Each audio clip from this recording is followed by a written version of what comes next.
Dinheiro é emocional. De Tiago Brunetti. Prefácio. Nossas emoções, como somos comandados por esse sentimento, determinam nossas ações, que são transformadas em novas emoções. E não é diferente em relação ao dinheiro. São nossas emoções que determinam a forma como utilizamos o dinheiro, a forma como fazemos dinheiro, como investimos, como gastamos e consumimos. Controlar as emoções é o primeiro ponto para construirmos uma vida rica e próspera. Controlar nossas emoções financeiras é termos um propósito extremamente bem definido com o dinheiro. Saber o motivo exato pelo qual trabalhamos, investimos e consumimos. Quando não fazemos esta descoberta, passamos a consumir desenfreadamente, assumir com o dinheiro e, incrivelmente, tornamo-nos escravos do dinheiro, pois se não o comandarmos por meio de um propósito, ele passa a nos comandar. Para fazer dinheiro é necessário ter fome, criar necessidades e avançar rumo ao propósito bem definido. O apetite do trabalhador o obriga a trabalhar, a sua fome o impulsiona. Provérbios 16:26 NVI, em O Dinheiro é Emocional, Tiago Brunetti trata com extrema sabedoria o assunto. Desvendando o modelo de inteligência com o propósito de criarmos a prosperidade e o relacionamento saudável com o dinheiro. Desfrute de uma leitura incrível e aplique em sua vida cada aprendizado dessa obra extraordinária. Paz e prosperidade. Roberto Navarro. Introdução. As pessoas imaginam que o seu dinheiro está ligado à economia do país, ao emprego atual, ao talento para os negócios, ou às oportunidades da vida. Apesar de concordar que, indiretamente, todos estes fatores influenciam sua vida financeira, o ponto crucial deste livro são as emoções. Elas são o fator determinante do que significa dinheiro para você e de como você o usa. Sim, caríssimo leitor, o dinheiro é emocional. Foi a confusão emocional de Judas que o fez trair Jesus, e não o valor das 30 moedas de prata. No que gastamos, e como gastamos, onde investimos, o quanto economizamos, o que desejamos, o que sonhamos, e os problemas financeiros que entramos, está ligado às emoções e aos sentimentos do ser humano. Analisando profundamente as estruturas filosóficas e as relações sociais do mundo atual, cheguei à conclusão de que nunca na história fomos tão desequilibrados emocionalmente, e em tudo há um interesse financeiro. Ninguém se realiza ou se sente recompensado se não for materialmente. Isso tem afetado em larga escala as finanças de indivíduos, famílias e de cidades inteiras. Países quebraram nos últimos anos. Hoje, temos diante de nós a geração mais endividada da história. Mais do que isso, estudos mostram que 65% dos casamentos que terminaram em divórcio nos últimos 20 anos foram por problemas financeiros. Pessoas abandonaram antigos e verdadeiros amigos, filhos mataram seus pais, pais abandonaram seus filhos. O mundo entrou em colapso por causa de um bilhete de papel chamado dinheiro. Quando Suzanne von Richthofen, juntamente com seu namorado, matou os pais dela marteladas, em 2002, a mídia brasileira noticiou que a motivação foi financeira. A herança estava em jogo. Analise este crime minuciosamente, e você vai concluir que foi um caso mais emocional que financeiro. Todos chegaram a esta conclusão. Não era dinheiro que Suzanne queria, era liberdade para sentir e realizar. Emoções e sentimentos estão inseridas no que os cientistas chamam de mente e os teólogos compreendem por alma.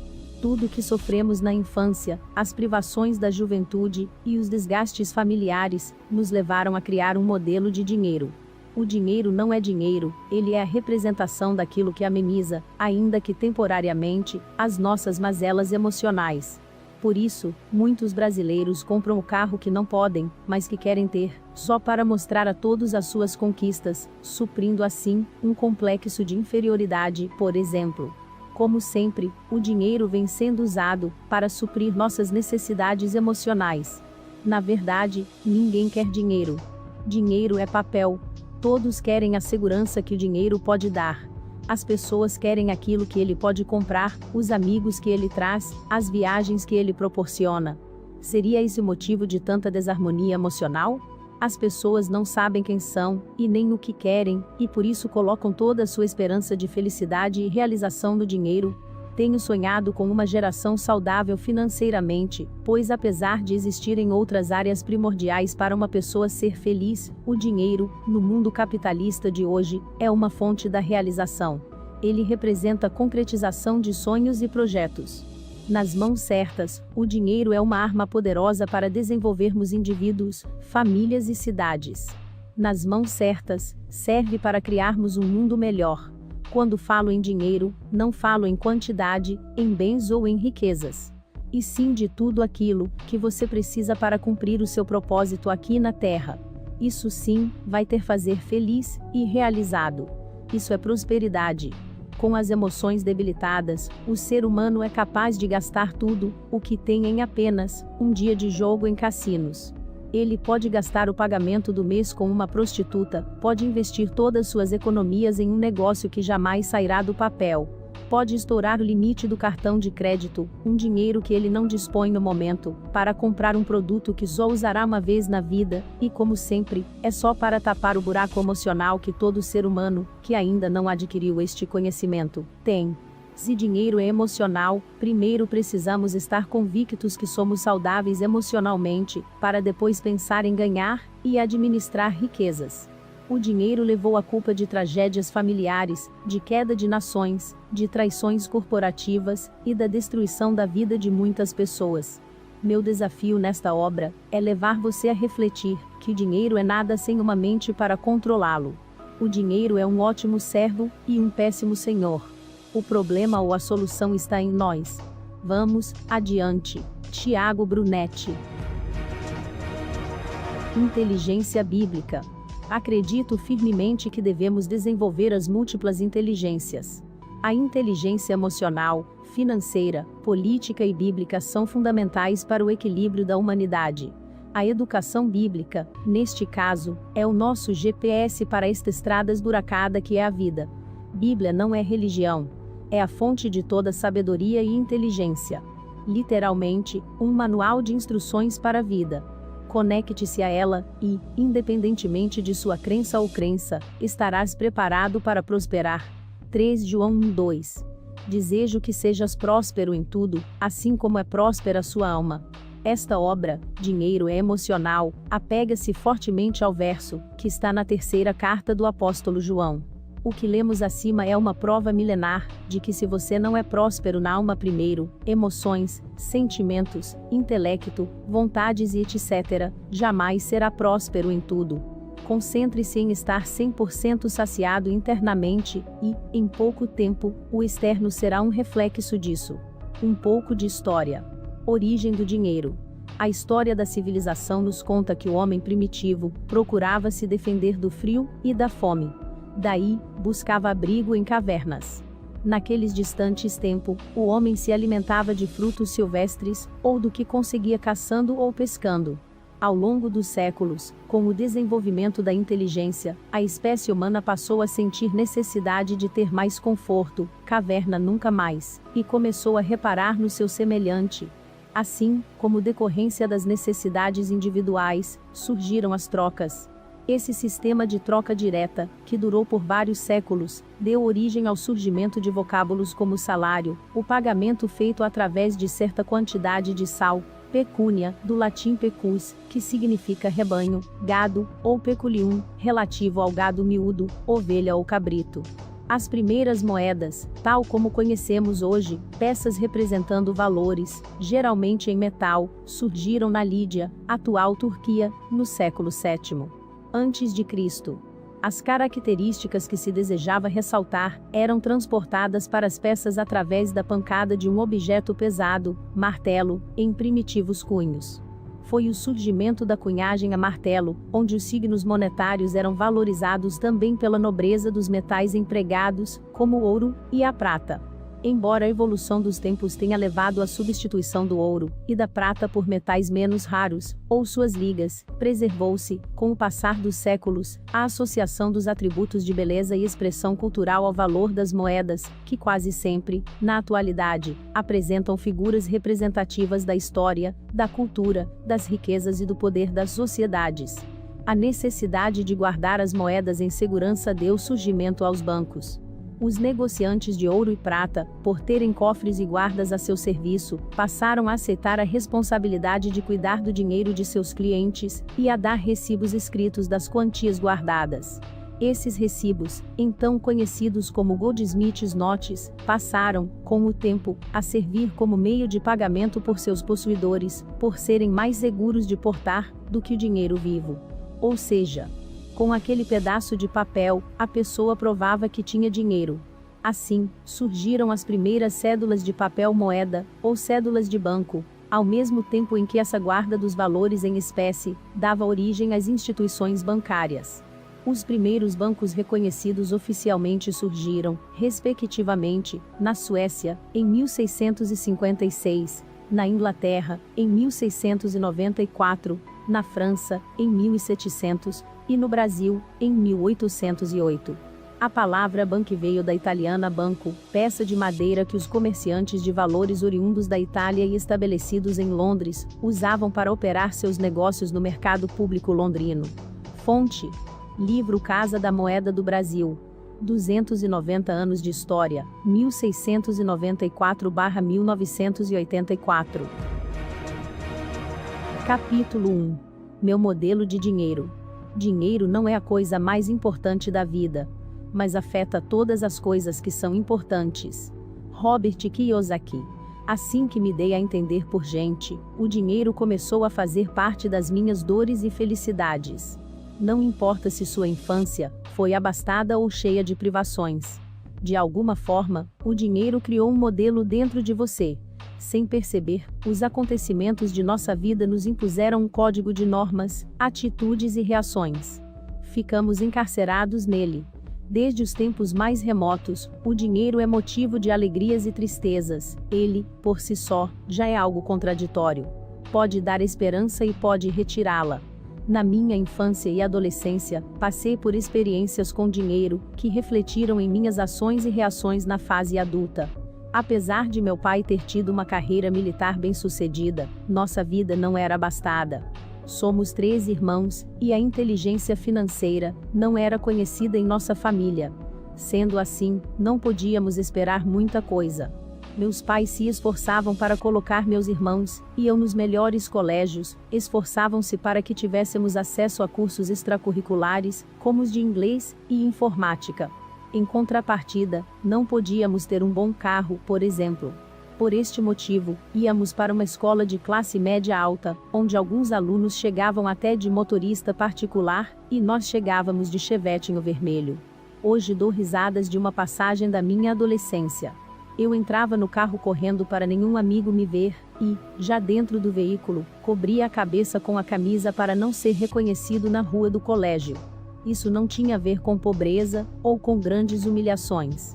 Não passávamos necessidade alguma, mas, simplesmente, por não ter o que os outros tinham, o cárcere emocional ia tomando conta da minha mente, impondo rígidos limites e complexos. O problema é sempre do tamanho que você o imagina. Tratando-se de infância e adolescência, tudo se potencializa. Esses acontecimentos sem importância, na verdade, influenciam como vamos manejar com o dinheiro no futuro. É criado um modelo mental, que revela o que significa dinheiro para nós. É provável que todo o nosso orçamento na fase adulta seja gasto com o objetivo de não passarmos mais por situações semelhantes à da infância, adolescência ou até mesmo eventualidades que passamos já crescidos. Logicamente, há exceções nessa afirmação. E para os que tiveram uma infância abastada, o mesmo acontece de forma invertida. Quando crescem, perdem o sentido de valor que dinheiro tem. E, é claro, há exceções nesses casos também. Quando abri minha primeira empresa, depois de passar pelas dificuldades que todo empreendedor está sujeito no início, comecei a ganhar dinheiro. E foi aí que tudo começou. É neste momento que o nosso modelo de dinheiro se revela. Em apenas 3 meses faturando, tentei viver tudo aquilo que fui privado durante a vida. Queria viajar para todo lugar, trocar carro nacional pelos importados, comer em restaurantes com comidas que nem sabia o nome, mas que eram caras. Queria mostrar para todos que, enfim, eu venci. Agora eu era livre, e nunca mais seria envergonhado como antes. Triste ilusão. Quando não possuímos excelência emocional, gastar dinheiro significa apenas tentar reparar a dor do passado. Só que, na verdade, esse pedaço de papel possui grande valor, mas não tem o poder de apagar o que vivemos. Dessa forma, a decepção é inevitável. O rei Salomão, um célebre governante de Israel, 1000 anos antes de Cristo, foi o homem mais rico que já passou por esta terra.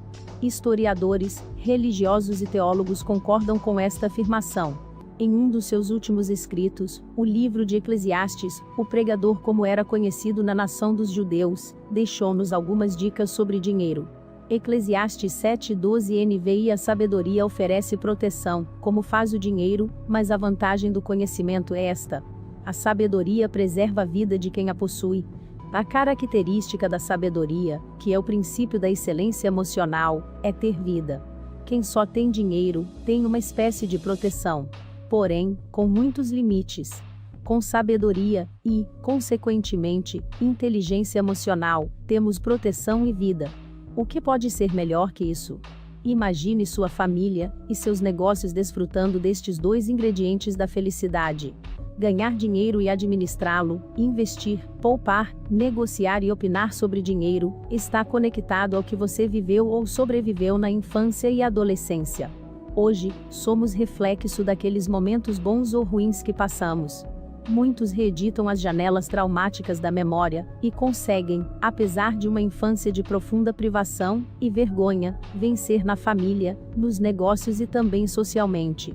Outros são sufocados pelos medos, traumas, decepções e dificuldades do passado, e vivem com eternos lamentos e desculpas para a situação em que vivem atualmente. Recentemente, vi as fotos de um luxuoso restaurante dentro de uma caverna em Bari, Itália. Fiquei impressionado com o que via. Era lindo demais. Ao mesmo tempo pensei, para quem tem criatividade, uma caverna se transforma em restaurante de luxo. Mas há pessoas que reclamam o tempo todo, de onde estão em vez de serem criativos, e mudarem a realidade. Mas preste atenção. Mesmo quem teve uma infância abastada cria seus modelos de dinheiro, que nem sempre são positivos. Muitos, por exemplo, casam-se e tratam a esposa superficialmente, como se fosse um negócio. Outros cometem sérios delitos, e pensam que sua condição financeira o livrará da prisão. Sim, muitas vezes os livra da prisão física, jamais da emocional. Quando o dinheiro vira nosso senhor, perdemos as melhores coisas que podemos ter nesta vida. Pois o dinheiro não pode comprar o que realmente nos completa. Nossas emoções não são geradas pelos acontecimentos em nossa caminhada nesta terra, e sim pela forma como os interpretamos. O valor que você deu para cada situação ou desejo, determinou o seu modelo mental. O que você acredita, determina o que você sente. Eu acreditava que se pudesse ganhar mais dinheiro, eu poderia comprar prestígio. Eu queria ser aceito. Este é um sentimento que está presente em muitos de nós. A neurótica necessidade de aceitação. Mas quando minha condição financeira aumentou, percebi que isso não comprava amigos, e sim breves companhias. Comprava um ótimo colchão, mas não o sono. Eu poderia andar com príncipes, mas não me sentir nobre. Aí compreendi, em definitivo, que dinheiro era emocional. Certa vez, decidi como diretor da Amar Turismo, empresa que fundei em 2005, que deveríamos investir pesado em comerciais na TV aberta do Brasil. Não fiz nenhuma pesquisa para saber qual era o público-alvo do produto, não avaliei o mercado, não pedi conselhos. Apenas queria satisfazer um íntimo desejo de ser visto, de mostrar que estava vencendo. Traí minha própria empresa, o meu próprio sonho, tomando uma decisão tão longe do nosso propósito. O resultado? Um gasto astronômico para vender somente 2 pacotes turísticos em um ano inteiro de comerciais. Ficamos quase 3 anos pagando a dívida. Um sentimento fora de ordem tem o poder de frustrar tuas finanças, de acabar com teus sonhos. Dinheiro é tão emocional, que realmente achamos que estamos seguros, e acima de tudo se tivermos algum no bolso. O contrário também acontece.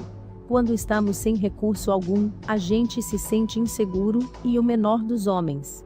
Quando o dinheiro governa nossos sentimentos, nossos valores se invertem. O dinheiro é um ótimo servo, mas um péssimo senhor. Este livro não é para apontar o que está certo ou errado. É apenas uma costura de descobertas, feita com muita dedicação, que podem te auxiliar hoje e no seu dia a dia. Planejo apontar um futuro de real prosperidade para aqueles que estão lendo esta obra. Meu objetivo é mostrar por A mais B que, se não formos ricos emocionalmente, o dinheiro físico nunca terá o valor necessário para nos suprir e satisfazer. Como preparação para uma série de palestras e trabalho missionário na Índia, que fiz em 2014, assisti ao documentário da vida de Madre Teresa de Calcutá. Sua obra social naquela nação foi impactante. Uma senhorinha franzina conseguiu revolucionar um dos mais populosos países do mundo, uma nação com mais de 1 bilhão de habitantes. Dinheiro nunca é a motivação para quem tem um propósito de vida. Mas ele é inevitável quando você acerta o alvo.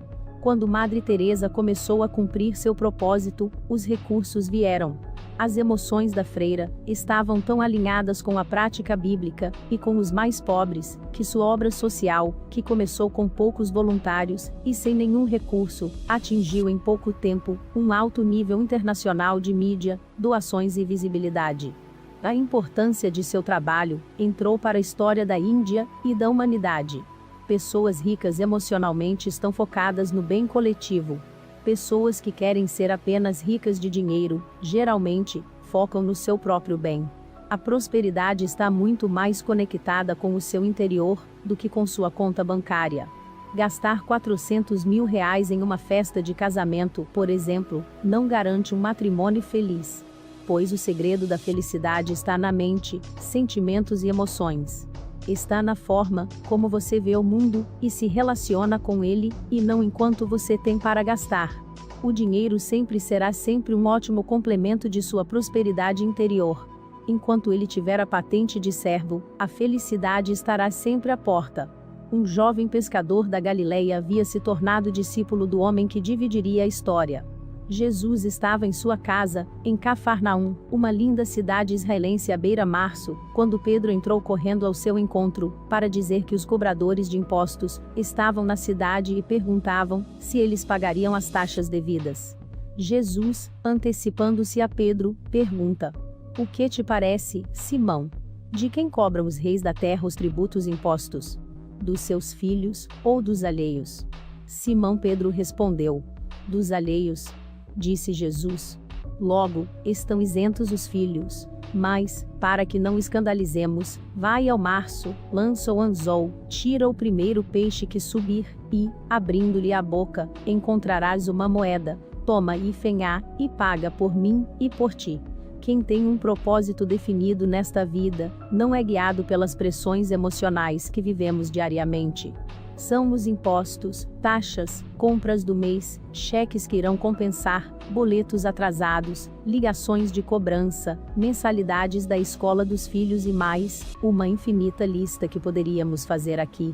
O homem de Nazaré sabia que dinheiro era complementar e precisava de um destino. Dinheiro na mão sem destino é um recurso perdido. Jesus só usava dinheiro quando tinha um propósito, quando tinha uma finalidade para ele. O mestre sabia que era importante aproveitar as contrariedades da vida, para ensinar a sua equipe sobre segurança emocional, pois só assim alcançariam a segurança financeira. Aprendemos com ele que prosperidade não é ter dinheiro, e sim tudo o que você precisa, para cumprir o seu propósito nessa terra. Estar com saúde financeira para ter paz emocional. Muita gente quer ser rico, mas não sabe para quê. Acredito que o que faz um homem realmente feliz, não é a quantidade de dinheiro que ele ganha, e sim se ele possui saúde financeira para ter paz emocional. E se ele tem paz emocional para ter saúde financeira. Uma coisa está conectada à outra.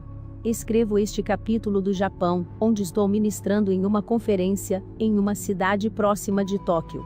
O que mais me impacta no povo japonês, é a força para trabalhar. Eles só folgam 2 ou 3 vezes por ano. Colocam uma meta de produção, e um alvo financeiro anual, e realmente alcançam. O triste é que muitos eles não possuem a tão sonhada qualidade de vida, pois ganham dinheiro, mas não possuem paz emocional. O índice de suicídio neste país é altíssimo. Bem, sabemos que o amor ao dinheiro é a raiz de tudo o que há de mal na terra. E muitos, por amarem este papel valoroso, perderam suas vidas. Inúmeros conhecidos gastaram saúde para juntar dinheiro. Agora, gastam dinheiro para recuperar saúde.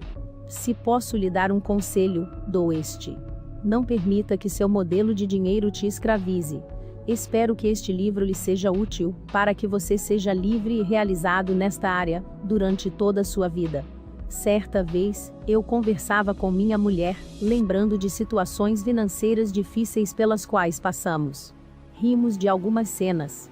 Foi aí que resolvemos listar os 3 momentos mais felizes de nossas vidas e descobrimos que nenhum deles estava ligado ao dinheiro. Foi um impacto pra gente perceber que tivemos muitos bons momentos com dinheiro no bolso. Viajamos o mundo, jantamos fora, curtimos a vida. Mas, os momentos que fizeram a diferença em nossa história, não tiveram influência de nenhuma moeda. O nascimento de um filho, por exemplo, não consegue ser emocionalmente substituído por nenhum valor financeiro nesta vida.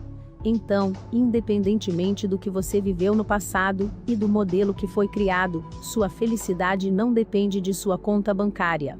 Sua conta ajuda, mas não constrói a sua vida. O princípio de um casamento feliz é ter a alma próspera. Quem não tem emoções saudáveis jamais irá ter um relacionamento a 2, sólido e feliz. Quem não governa a si mesmo não conseguirá governar um lar. Capítulo 2. Não deseje o que não é seu. Existem pessoas tão pobres, que a única coisa que elas possuem é dinheiro. Autor desconhecido. Grande parte das frustrações financeiras tem a ver com o desejo imoral de querer ter o que não é seu, de querer ser quem você não é. Não me refiro à ambição de ter uma vida melhor, ou ter alguém como referência e exemplo de vida. E sim, a ganância e a inveja. Conviver com pessoas de classe social mais elevada do que a sua pode provocar, inconscientemente, este sentimento. O ruim é que desejamos ter, em um dia, o que o outro, provavelmente, levou anos para construir. Às vezes, o contrário também acontece. O rico inveja o pobre pela paz que tem, e pelo amor sincero que recebe. Paz e amor, nem em euro você consegue comprar. Há alguns anos me tornei amigo de um bem-sucedido construtor. Nossa amizade era muito sincera e verdadeira. Porém me fazia mal. Eu notava que a cada jantar, ou passeio com ele, eu voltava frustrado e insatisfeito com a minha casa, com meu carro, e com a vida que tinha. A lástima é que não era um sentimento que me fazia crescer. Do tipo, vou batalhar, vou trabalhar com mais excelência, vou conquistar. Infelizmente, queridos leitores, este tipo de convivência, geralmente, desperta ganância, desejos e inveja. O ser humano por si só é mau. Você não precisa ensinar uma criança a mentir, e nem a bater em alguém. Ela cresce com isso. Está na essência da humanidade. Por isso, a nossa luta diária e eterna será para vencermos nós mesmos. Sermos líderes das nossas emoções e sentimentos, para assim liderarmos em outras esferas. Na filosofia ocidental moderna, não importa o que já conquistamos, a grama do vizinho sempre será mais verde, pois esse vazio que te faz desejar o que não é seu, é emocional. Agora, lá estava eu, pensando em barcos, viagens suntuosas e restaurantes de luxo. E, por que não, um avião particular? Coisa de doido, gente. Estava vendendo o almoço para comprar a janta, mas minha mente estava embaralhada fantasiando com a vida dos outros. Perdia noites de sono preocupado em ser alguém que eu não era, imaginando ter o que não era meu. Na verdade, quantos de nós batalha a vida toda para viver o sonho dos outros? Descobrir quem você é irá trazer o equilíbrio necessário para evitar um vazio como esse. Decida o que você quer, aquilo que lhe completa. Só assim, você não viverá a vida de outras pessoas. Somente dessa forma você não se afadigará para conquistar o que não era para ser seu. Escreva suas metas, seus sonhos e seus alvos. Não permita que a convivência com terceiros mude o que você planejou para sua vida. Existem exceções a este conselho, mas é raro de acontecerem. Refiro-me a quando você encontra e convive com alguém sábio, prudente e experiente que lhe mostra que você estava limitando seus sonhos, desdenhando de seu futuro com planos tão baixos. Refiro-me a uma companhia que, durante a caminhada da amizade, libera uma nova perspectiva para sua vida. Em casos como este vale a pena rever seu planejamento. e, se preciso, adotar outro. Escrevo este livro para compartilhar minhas experiências, minhas dores, mas também a superação que experimentei. Acredito que cada um de nós tem uma história triste para contar, afinal não vivemos em um conto de fadas. Mas quem dera cada um, que superou um grande problema, pudesse mentorear a outros para não passarem pelo mesmo trauma. Geralmente, quando desejamos algo, cobiçamos o que o outro conquistou. Poucos são os criativos e capacitados, que desejam e vivem os próprios sonhos. Mas tenha certeza. Você é um escolhido dentre bilhões de pessoas no mundo, para viver uma vida criativa e abundante. Como sei disso? Não é coincidência este mapa de navegação cair justamente em suas mãos. Agora, você tem um guia para o seu destino de paz e prosperidade. Quanto à ambição, há exceções. Aprendi que a ambição se torna legítima, quando o propósito é contribuir com o coletivo, com a humanidade. Nessa viagem que fiz ao Japão, em agosto de 2014, eu estava conversando com um empresário da cidade em que estávamos, cerca de 2 horas e 30 minutos de Tóquio. Informava-me com ele, como faria para pegar o trem-bala e ir até a capital. Já que havia estado no Japão anteriormente, pensei em me arriscar indo para a cidade sem um guia japonês, até porque estava com mais 2 colegas de viagem. Mas este homem perguntou: Tiago, há quanto tempo você não vem a Tóquio? Eu disse: há uns 2 anos. Ele sorriu e replicou: então vá com um guia, pois a cidade mudou completamente. Ruas, terminais de trem e metrô, lojas e restaurantes, tudo está diferente. Curioso, perguntei: por que tudo mudou em tão pouco tempo?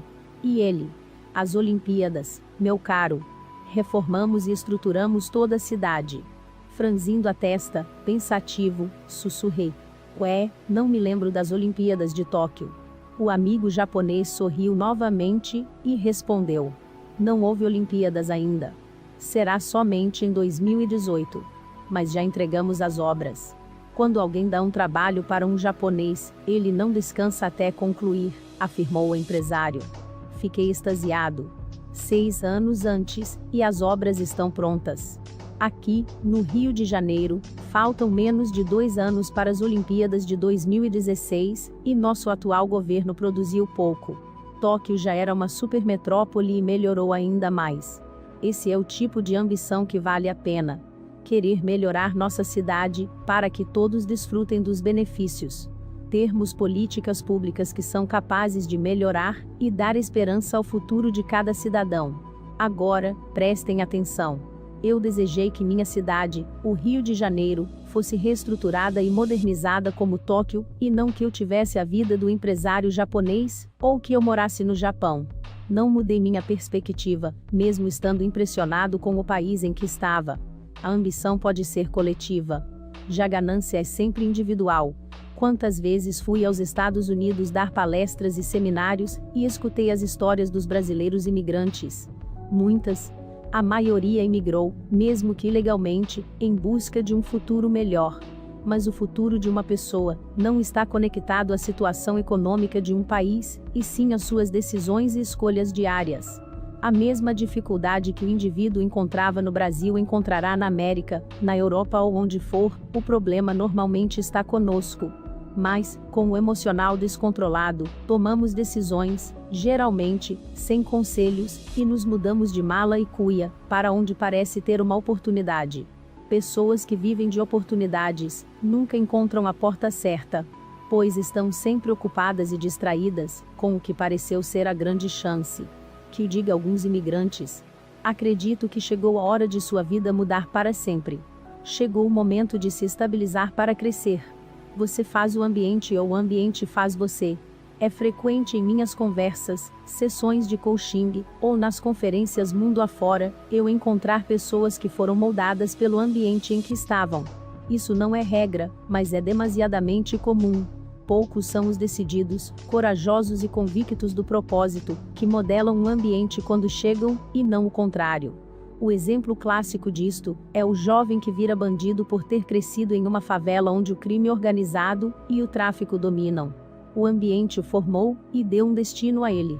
Quando o Criador coloca o homem na terra, ele dá uma ordem direta e interessante, que é relatada no livro bíblico de Gênesis. dominai sobre os animais, governai a terra. Biblicamente falando, fomos criados para governar e dominar. Não pessoas, e sim ambientes. As pessoas, nós devemos servir com os dons que nos foram dados. Sendo assim, quando entro em um ambiente miserável, eu não me torno um miserável, mas transformo o ambiente com o conhecimento e prosperidade que há em mim.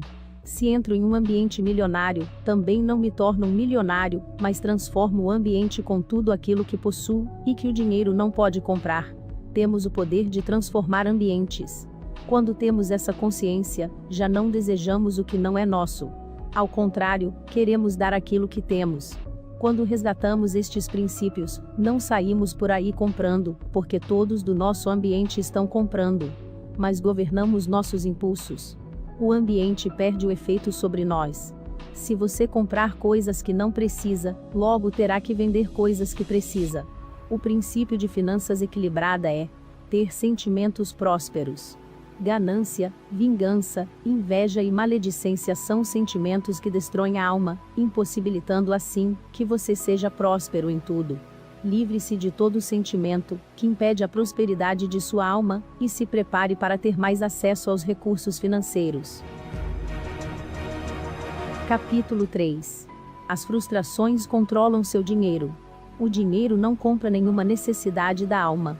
Em rito real, é típico do ser humano usar a compensação para se sentir bem.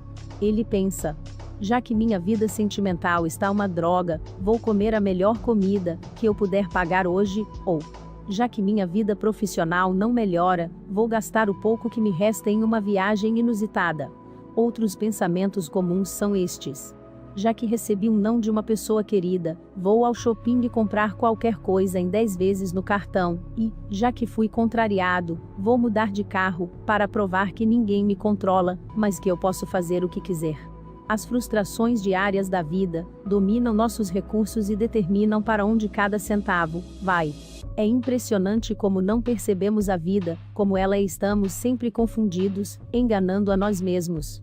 O coitadismo se normalizou entre nós. Cada um acredita que é o ser humano mais injustiçado, mais sem oportunidades e frustrado do universo. Na maioria das vezes, os ruídos emocionais estão ditando quem e o que somos.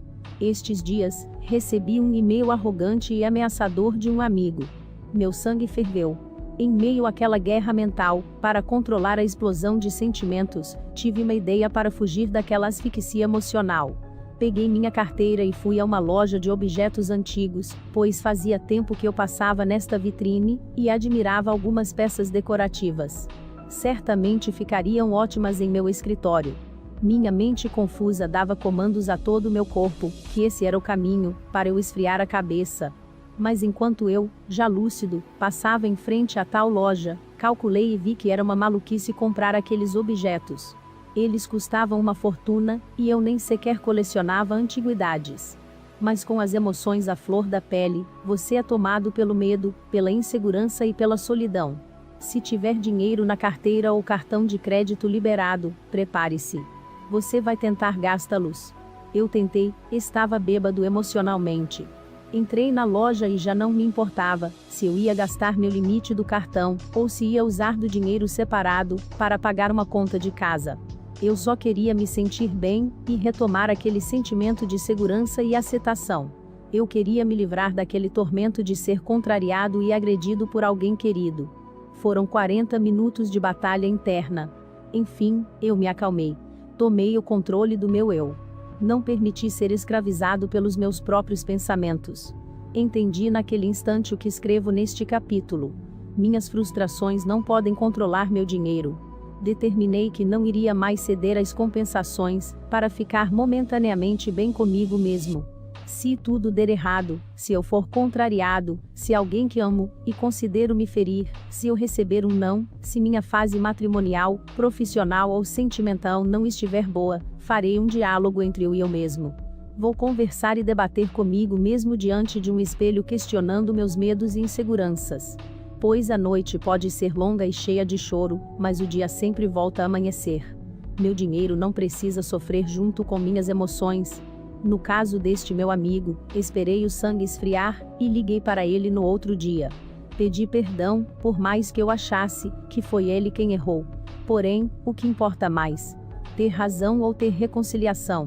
Ganhar a discussão ou ter paz? No fim, sempre perde quem não sabe perdoar e ceder. A paz é uma busca prioritária. No fim, salvei a amizade e me livrei de criar uma dívida no cartão. A infância. As frustrações da infância são preponderantes nas decisões econômicas que temos na fase adulta. Gostaria de dar alguns exemplos pessoais e de clientes que atendi como coach, para que sua mente compreenda esta complexidade. Caso pessoal, eu e meus 2 irmãos tínhamos entre 8 a 11 anos. Eu sou o mais velho dos 3. Chegara um dia muito esperado, realmente especial.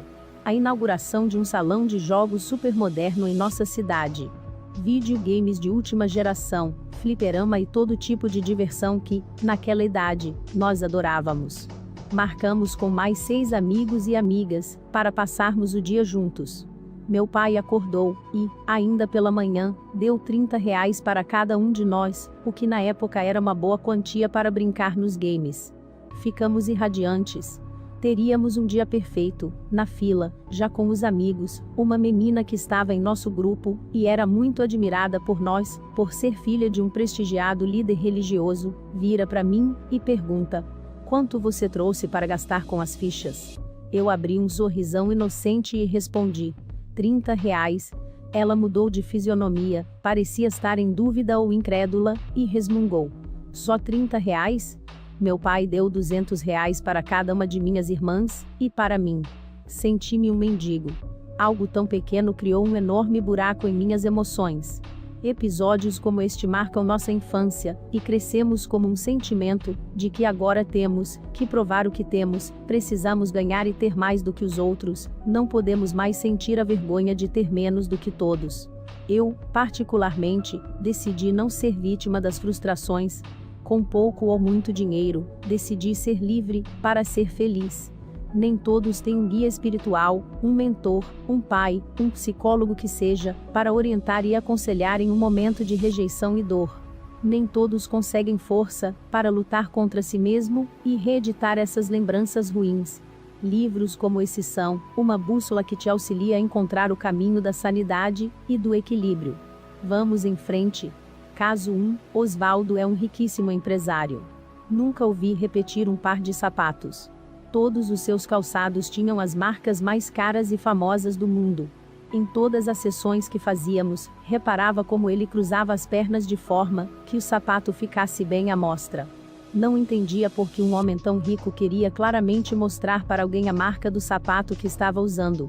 Até que um de nossos encontros, perguntei: "Osvaldo, como foi sua infância?"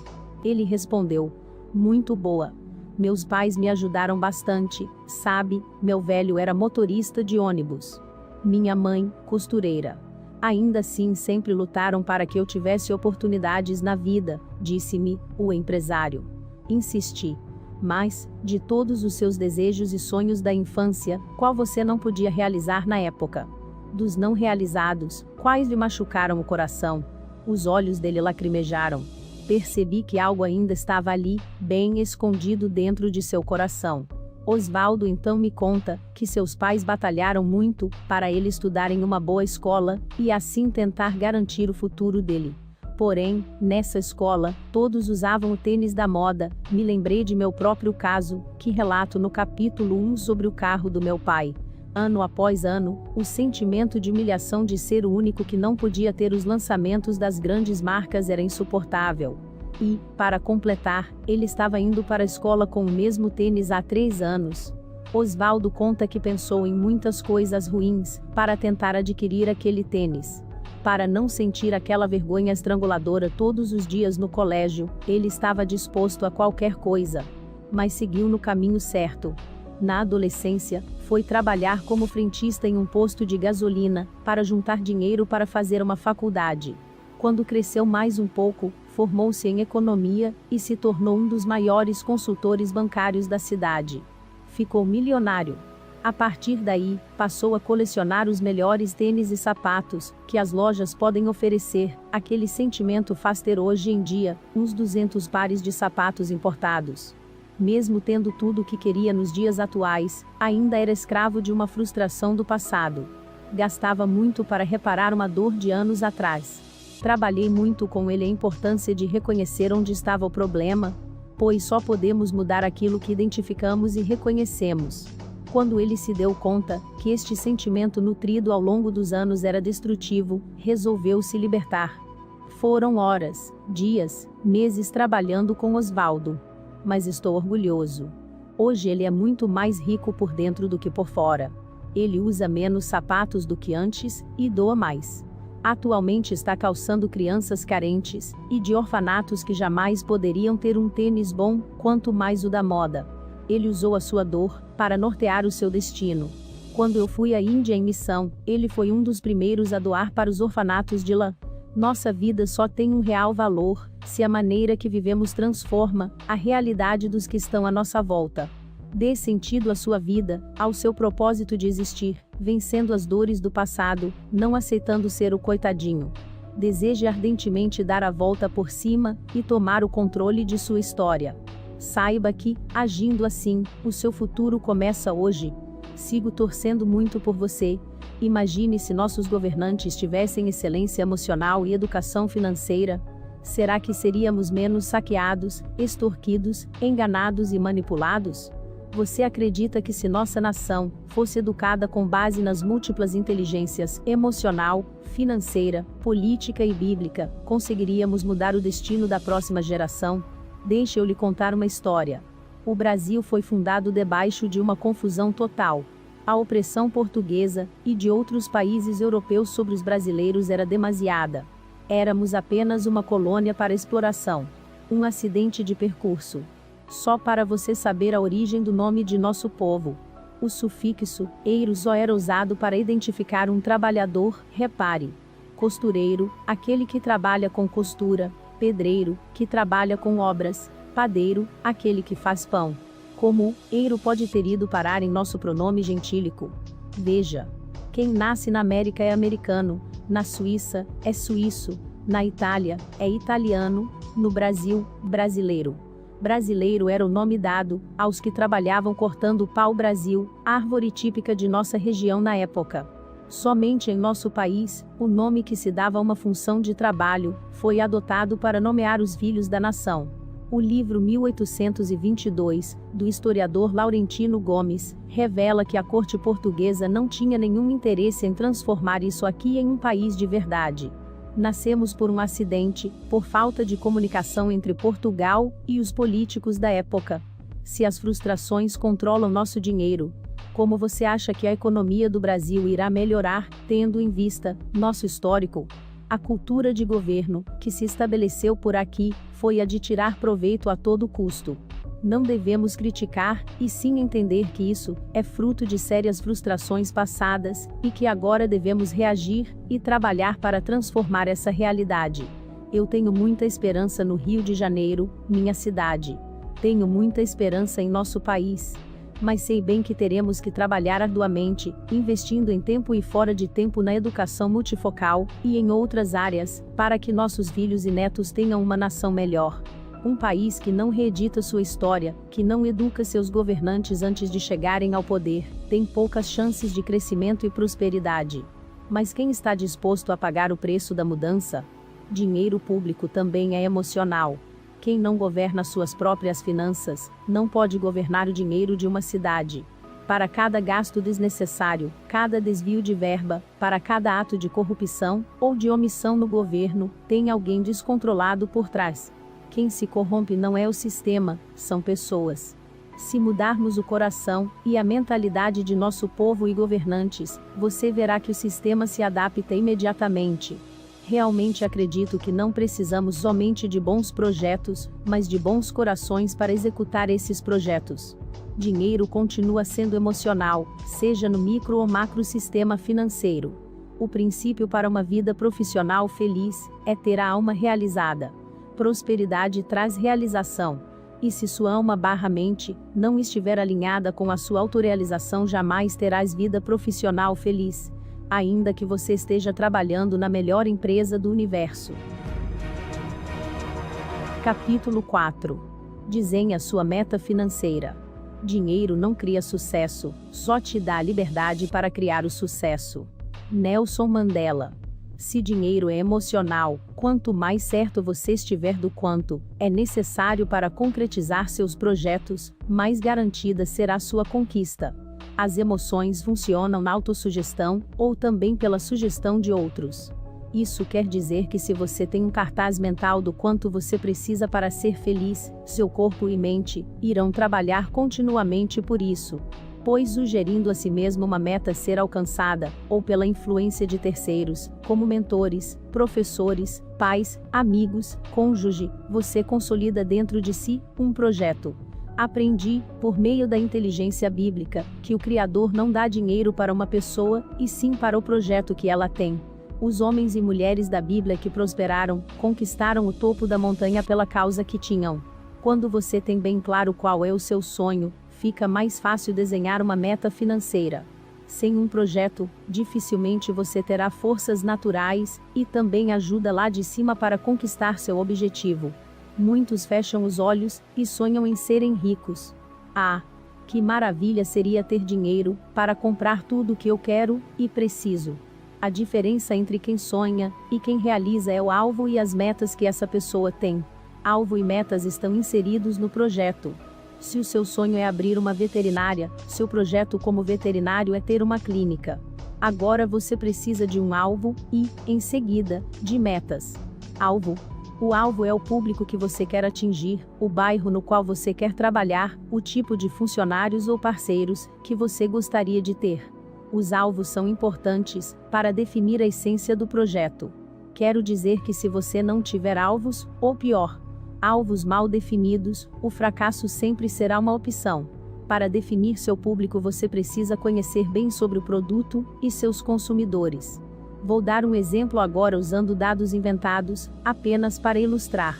Suponhamos então que os principais consumidores de produtos veterinários sejam mulheres, com idades entre 25 e 45 anos, donas de casa, moradoras da zona sul e zona oeste da cidade. Sendo assim, o bairro escolhido para abrir sua clínica tem que ser alguns destas zonas. Seus funcionários, parceiros e colaboradores devem ter o perfil que agrada a este tipo de consumidor. A decoração, o atendimento e serviços também. Metas. As metas representam o quanto você precisa faturar mensalmente. Sempre monte 3 cenários: o ruim, o provável e o ótimo.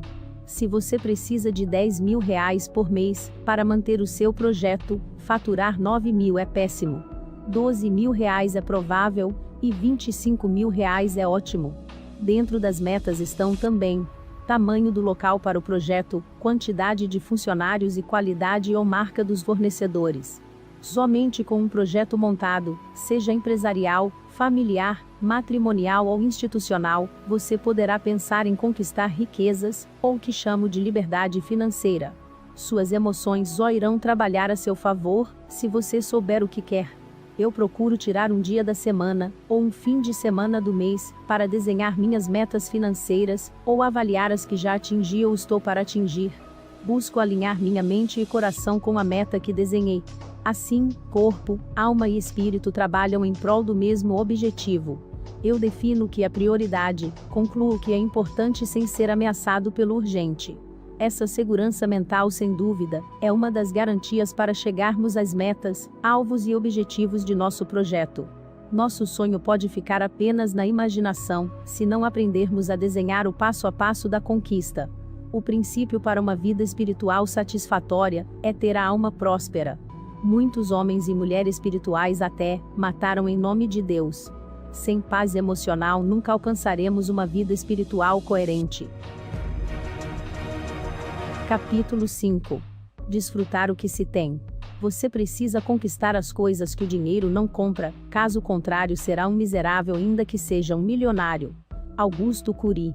A primeira característica que encontro em pessoas que estão adoecendo emocional e financeiramente é acreditar que só serão felizes quando tiverem algo que elas ainda não têm.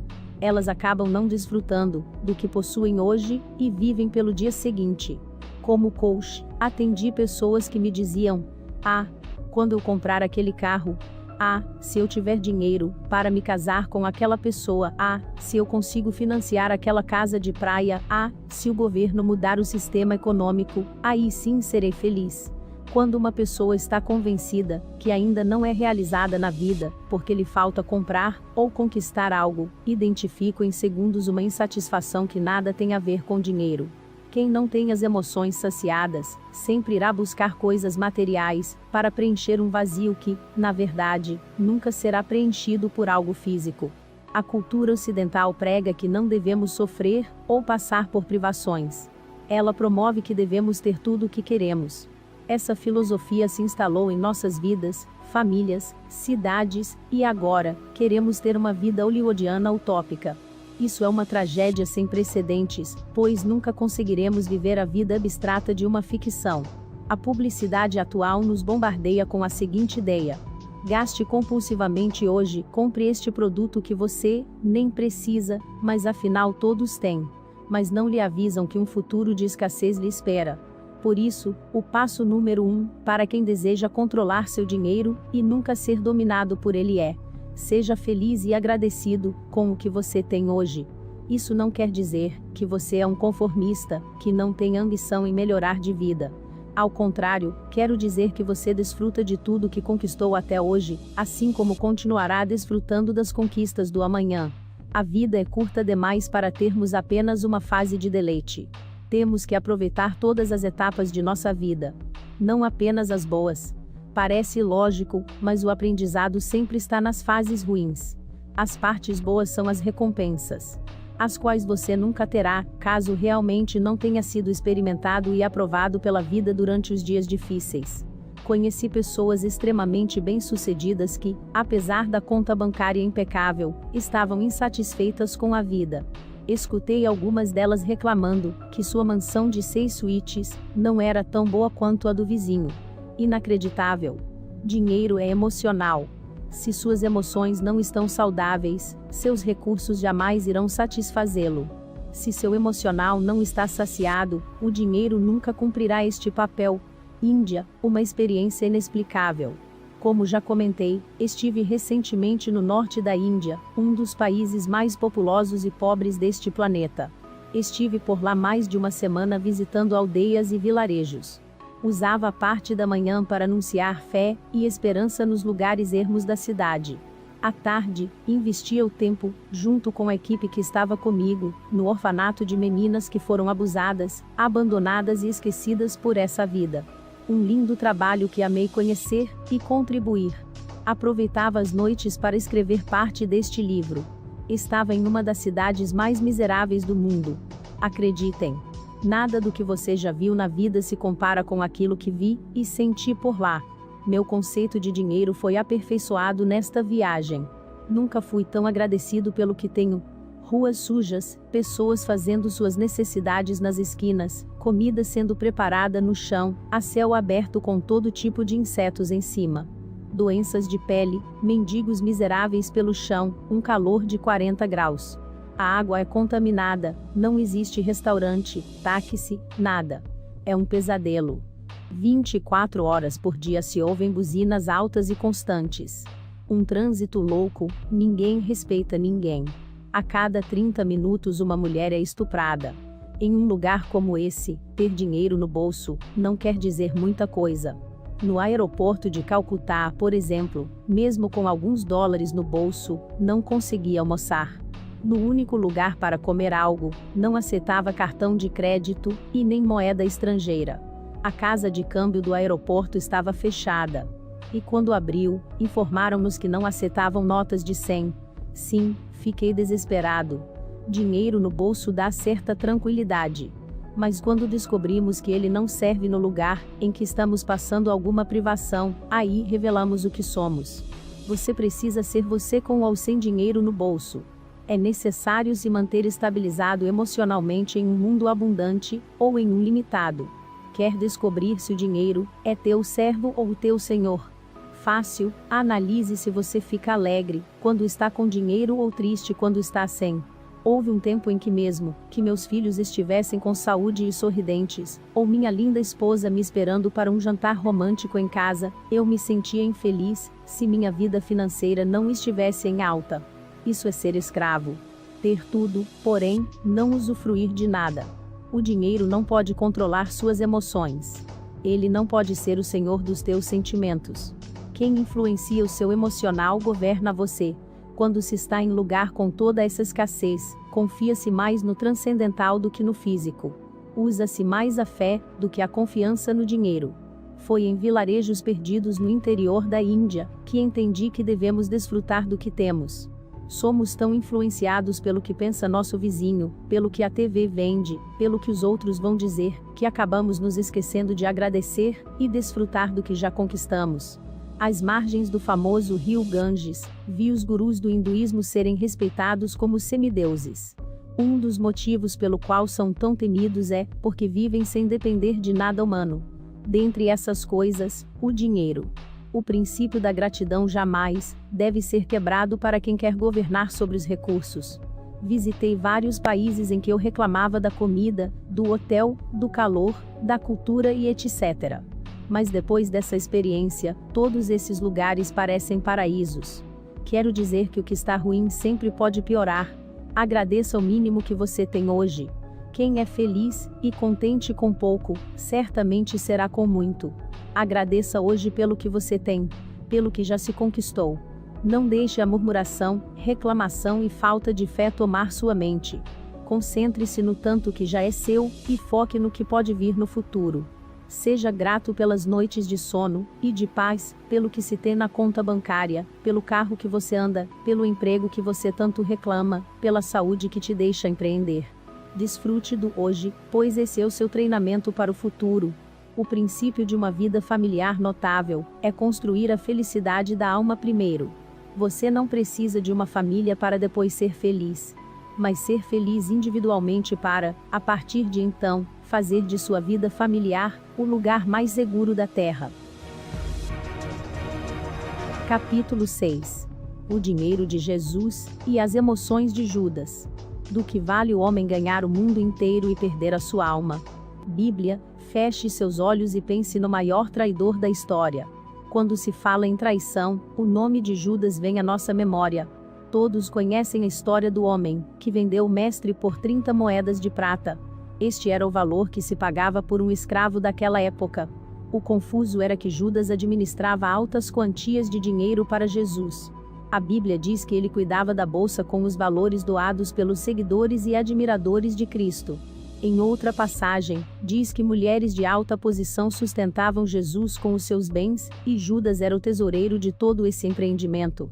30 moedas de prata não significavam muita coisa para ele.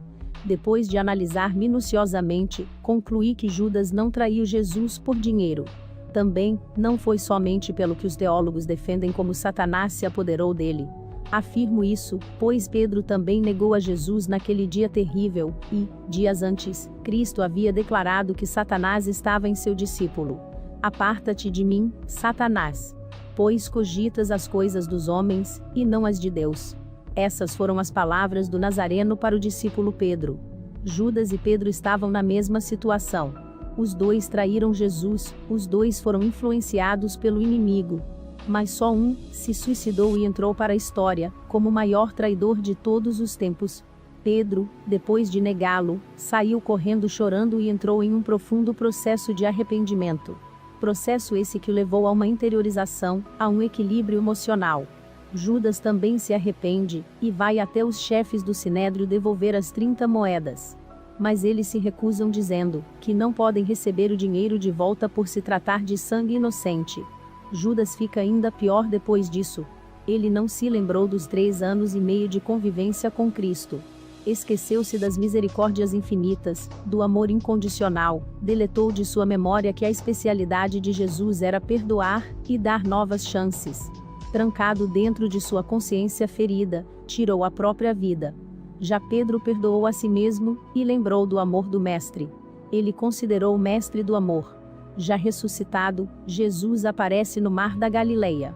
Os discípulos estavam no barco, mas João, o discípulo mais íntimo de Cristo, reconhece o Pedro, se joga ao mar e vai ao seu encontro. O sanguíneo pescador e discípulo chega até Cristo e começa a andar abraçado pela praia com ele. Desfrutam de um tempo juntos. Neste dia, Jesus reedita a janela traumática de traição, que estava aberta na mente de Pedro. Ele pergunta ao discípulo: Pedro, tu me amas? Pedro responde: Sim, mestre, eu te amo. Jesus completa: Então apacenta minhas ovelhas. O mestre pergunta novamente: Pedro, tu me amas? Sim, mestre, eu te amo, e Jesus diz novamente: Então apacenta minhas ovelhas. Como que insistindo, Cristo faz a pergunta pela terceira vez: Pedro, tu me amas? Pedro fica exaltado e responde: Jesus, tu sabes todas as coisas. Tu sabes o que passa na mente de um homem, e tu sabes muito bem que eu te amo. Jesus fez a pergunta 3 vezes. E a teoria da inteligência multifocal, Augusto Cury, 2001, chama isso de reeditar as janelas traumáticas. Ele negou 3 vezes, mas por 3 vezes Jesus insistiu em perguntar, pois sabia que assim a mente humana poderia reeditar a dor da traição do passado, substituindo por uma missão mais nobre no presente. Entendeu o segredo? O homem que negou Jesus na frente de todos no dia de sua prisão, 40 dias depois é nomeado líder da igreja pelo próprio Cristo. Já Judas não se deu a chance de ser restaurado. O emocional fora de ordem cortou sua vida pela metade. Suas emoções determinam suas reações, e uma má reação pode acabar com suas oportunidades para sempre. Muita coisa que vivemos, como traições, calúnias, difamação, inveja, ciúmes, conflitos hostis e por aí vai, marcaram negativamente nossa história. Mas podemos decidir transformar o sofrimento em treinamento, a dor em rota para o destino. Como é impossível apagar o passado, ao menos podemos reeditá-lo, inserindo, em nossa história, janelas saudáveis que irão sobrepor as traumáticas. Ninguém que trai, calunia, mente, entra em confusões, maltrata outros, e etc., está com as emoções em ordem. Quando insisto que dinheiro é emocional, não pretendo criar uma nova teoria, mas sim alertar a todos que as pessoas sempre vão conectar nossas atitudes aos aspectos financeiros, como no caso de Judas, mas, na verdade, são nossos sentimentos que governam as decisões que tomamos, independentemente do dinheiro que está em jogo. Decida ser emocionalmente saudável, senão, mais cedo ou mais tarde, você trairá alguém ou trairá a si mesmo. Se você trair alguém um dia, poderá tentar se recuperar. Mas se trair a si mesmo, a dor será quase insuperável. Os homens maus que você vê na TV, desde estupradores, bandidos a políticos corruptos, nada mais são do que seres humanos em descontrole consigo mesmos. Homens e mulheres com emoções desconcertadas. João 12, 3-6. Então Maria, tomando um arrato de nardo puro, de muito preço, ungiu os pés de Jesus, e enxugou-lhes os pés com os seus cabelos, e encheu-se a casa com o cheiro do unguento. Então um dos seus discípulos, Judas Iscariotes, filho de Simão, o que havia de traí-lo, disse: Por que não se vendeu este unguento por 300 dinheiros, e não se deu aos pobres? Ora, ele disse isto, não pelo cuidado que tivesse dos pobres, mas porque era ladrão, e tinha a bolsa de Jesus, e tirava o que ali se lançava. Judas, sendo discípulo do homem mais honesto da face da terra, era ladrão. O dinheiro tratava-se de doações para o empreendimento do Messias aqui na terra, mas este seguidor que ainda iria traí-lo mais tarde, sentia-se no direito de pegar as escondidas. Não porque precisava, pois ele vivia com o mestre da provisão. Nada faltava, ao contrário sobrava. Basta conhecer a história da multiplicação dos pães e peixes. João 6:2-9. Porém Judas fazia o que fazia e fez o que fez, porque suas emoções estavam fora de ordem. E quando isso acontece, queremos mais do que precisamos? Emoção saudável é o primeiro passo para a verdadeira prosperidade financeira. O princípio para uma vida fisicamente saudável é também ter a alma próspera. Hoje sabemos que muitas doenças que nos destroem são frutos de uma má alimentação, às vezes causada pelo desequilíbrio emocional. Psicosomatizamos muita coisa quando passamos por problemas. Adquirimos graves doenças por não aprendermos a digerir isso mental e sentimentalmente. Até para ter saúde física você precisará ser próspero na alma. Capítulo 7. Quem serve a quem? Aquele que acredita que dinheiro pode fazer tudo, pode bem ser suspeito de fazer tudo por dinheiro. Benjamin Franklin.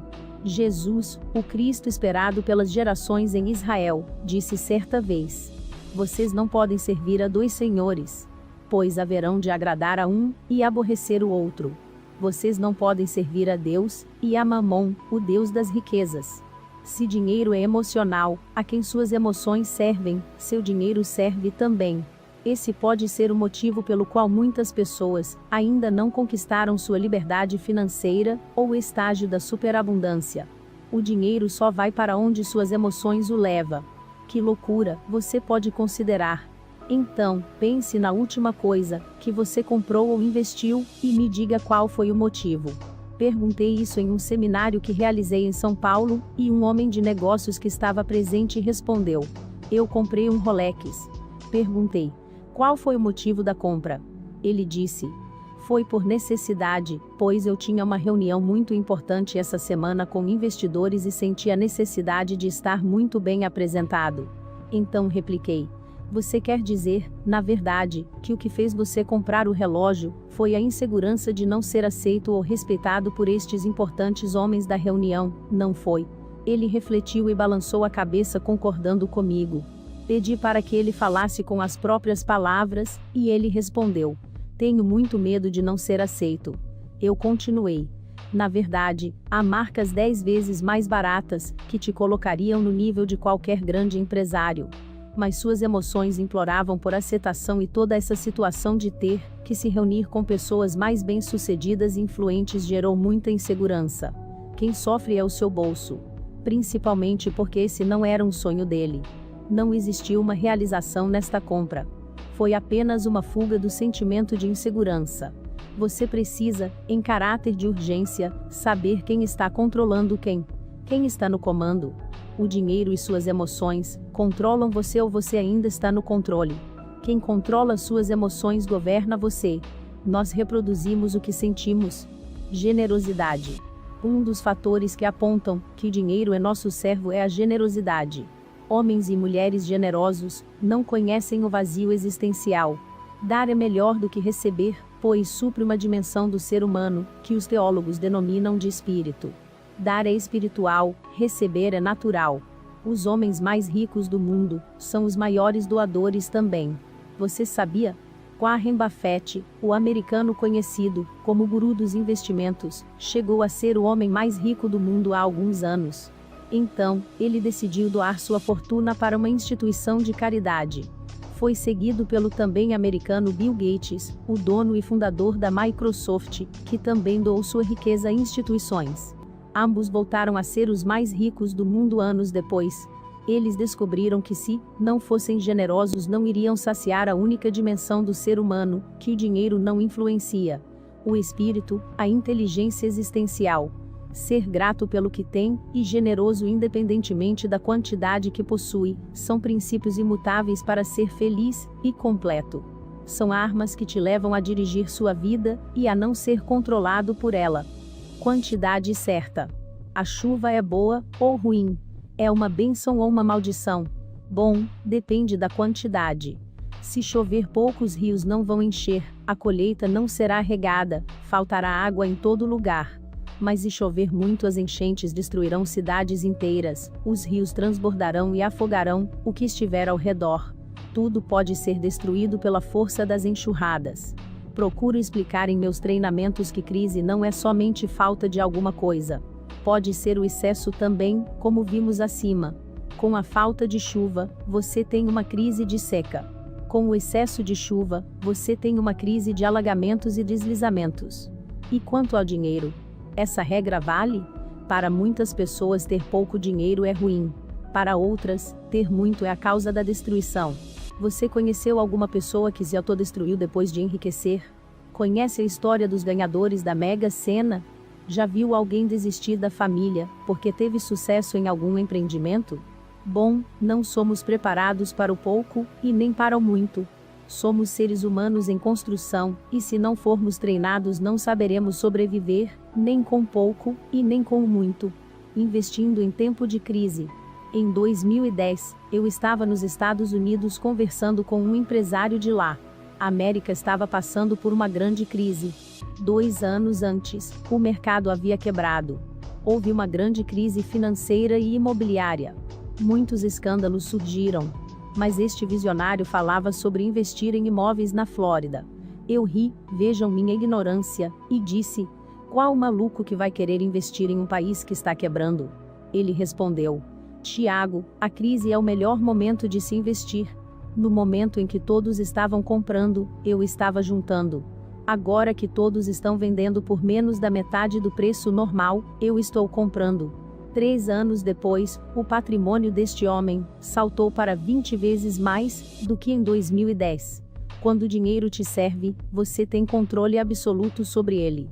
Assim, mesmo que todos estejam comprando, você tem visão para saber que é momento para tudo. Há tempo de comprar, tempo de vender. Tempo de investir, tempo de guardar. Tempo de semear, tempo de colher. Tempos de paz e tempo de guerra. Somente com a alma próspera, é possível ter equilíbrio tridimensional. Corpo, alma e espírito alinhados com o seu propósito aqui na Terra.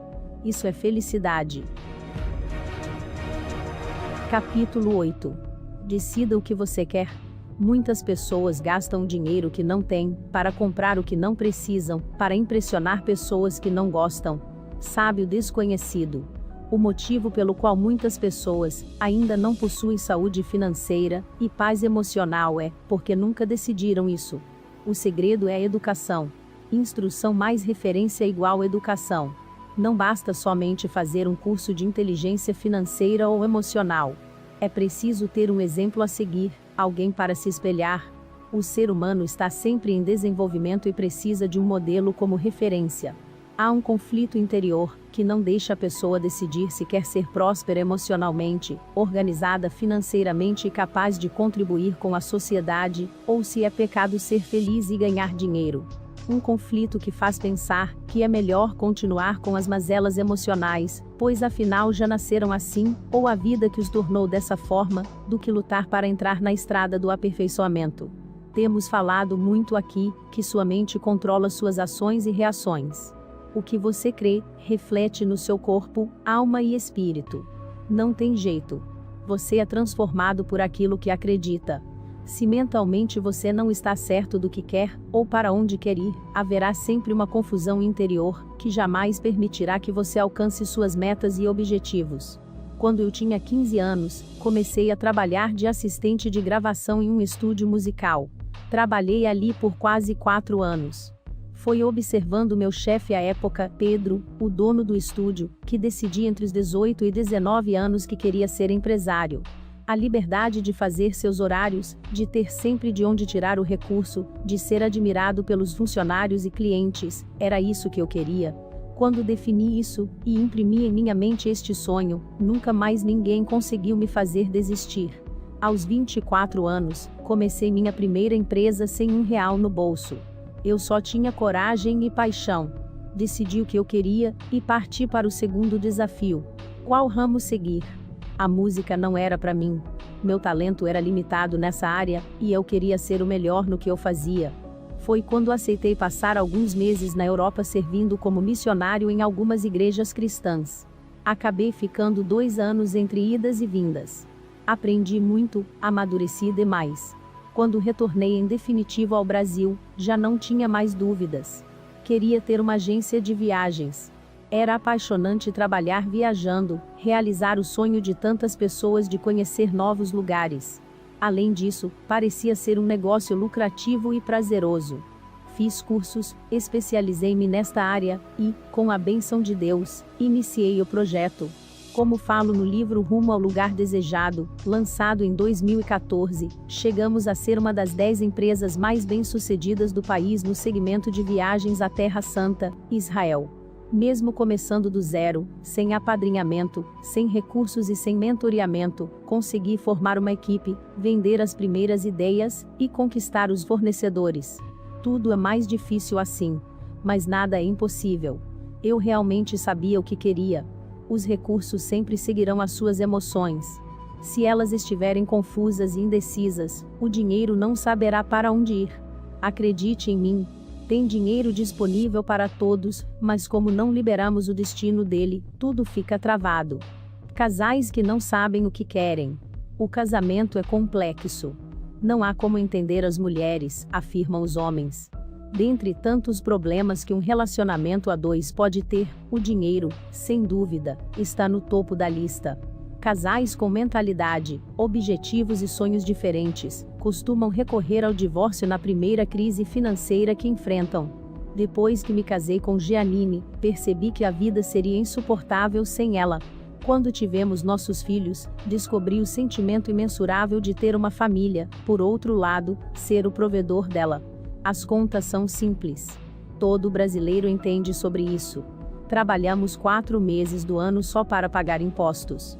Em janeiro, temos o IPVA do carro, matrícula da escola das crianças, férias, material escolar e etc. Durante o ano, temos manutenção do veículo, prestação do carro, aluguel ou parcela do imóvel, colégio dos filhos, compras do mês, cursos extracurriculares, línguas estrangeiras, informática e um monte de prestações, que cada um sabe bem do que se trata. Em meio a tudo isso, você precisa levar sua esposa para jantar, comprar roupas novas de vez em quando, divertir-se ocasionalmente, um cineminha, teatro, e discutir sobre os gastos, investimentos e problemas financeiros. Se o casal não está muito alinhado, convenhamos que é muito difícil ter paz emocional e saúde financeira. Pois, em cima de tudo isso, tem uma mídia cruel e voraz te incentivando a comprar até o que você não precisa. Muitos casais têm vindo conversar comigo buscando mentoreamento para situações deste tipo. Recentemente, marido e mulher vieram bem irritados para se aconselharem. O problema discutido, nos dias de hoje, é muito recorrente. A esposa estava oprimindo, palavras do marido, o cônjuge a conseguir R$25 mil para uma operação plástica. Ela queria dar uma recalchutada geral. O problema é que, além do marido não ter o dinheiro, ele realmente achava que ela não precisava de nada daquilo. E sim, que estava sendo influenciada pelas amigas do condomínio. Escutei, já conversaram com uma mulher de meia idade decidida a levantar a moral dela? Eita! Não tinha forma de acalmá-la. Ela queria o dinheiro para operar. O marido sabia que essa batalha ele não ia ganhar. E mesmo que ganhasse, dormir no sofá seria o seu destino. Ensinei para ele que um dos segredos da inteligência emocional para casais é: em um casamento, existem 2 pessoas. Uma que está sempre certa, e a outra é o marido. Existem regras da inteligência que não podemos quebrar. Então, propus uma reflexão sobre os reais motivos dessa recalchutada. Ficou claro que a esposa estava emocionalmente influenciada pelas amigas, que já tinham feito algum tipo de cirurgia. Ela não queria ser a diferente do grupo. Precisava de aceitação. Estava relacionada também à baixa autoestima dela, apesar de o marido realmente achar que ela não precisava de nenhum upgrade. A própria se achava feia e fora da forma exigida pela sociedade atual e pela ditadura da beleza do século XXI. A situação financeira deles não estava boa e tinham muitas prioridades na frente. Mas o emocional guiou o destino do dinheiro. 36 parcelas de muito sofrimento foram o resultado da decisão. Não sou contra a cirurgia plástica, nem contra qualquer intervenção em prol da beleza e bem-estar. Mas se o casal não está na mesma sintonia, inevitavelmente as emoções vão governar o relacionamento e problemas serão um constante. Alguns irreparáveis. Não podemos ser influenciados pelo que todos estão fazendo. Eles certamente não pagarão nossas contas. Temos que tomar decisões baseadas em prioridades, planejamento, concordância mútua e, é claro, decisões que estejam ligadas ao nosso propósito de vida e realização pessoal. Por outro lado, há pessoas que precisam passar pelo processo de errar para amadurecerem. Também existem pessoas que somente comprando tal coisa conseguem realização. Cada ser humano é único e tem necessidades próprias. Nunca devemos julgar, e sim compreender. Não há problema em ser diferente. A beleza está na diversidade. Ilustração. O pescador. Havia um simples pescador no Nordeste brasileiro que vivia, como muitos de seus conterrâneos, à beira-mar, com a família.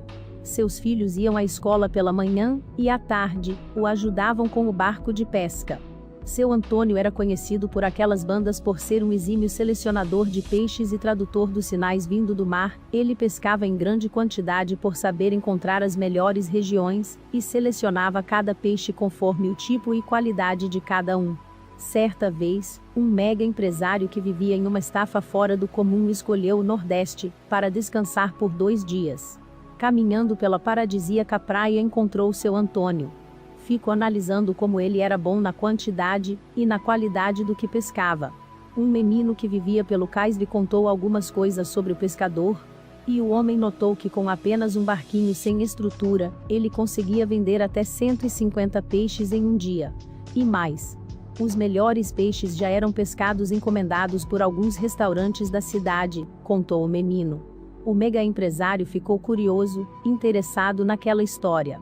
Ele se aproximou de seu Antônio, e disse: "Olá, homem do mar, estava reparando seu trabalho. Parabéns! O senhor reparou que pesca 150 peixes por dia?" "É claro", sorriu o seu Antônio. "Sabe, eu sou um grande homem de negócios, já levantei e dirigi muitas multinacionais. Estou aqui, inclusive, para me livrar do estresse e estafa de tanto que trabalho. Sabe como é, né? Por isso estou aqui desfrutando deste paraíso para ver se descanso um pouco. Mas peguei observando o senhor. Eu gostaria de lhe dar uma consultoria de graça", disse o empresário. O pescador parou de desenrolar a rede por uns segundos e levantou a cabeça. "Por que o senhor não junta o lucro de 3 meses da venda dos 150 peixes diários e compra um segundo barco? Assim, o senhor poderá treinar mais um pescador e terá 300 peixes diariamente. Em mais 3 meses, haverá recursos suficientes para comprar mais um barco. Em 1 ano, o senhor terá a maior frota de barcos dessa região, e pescará mais de 1000 peixes todos os dias", explicou.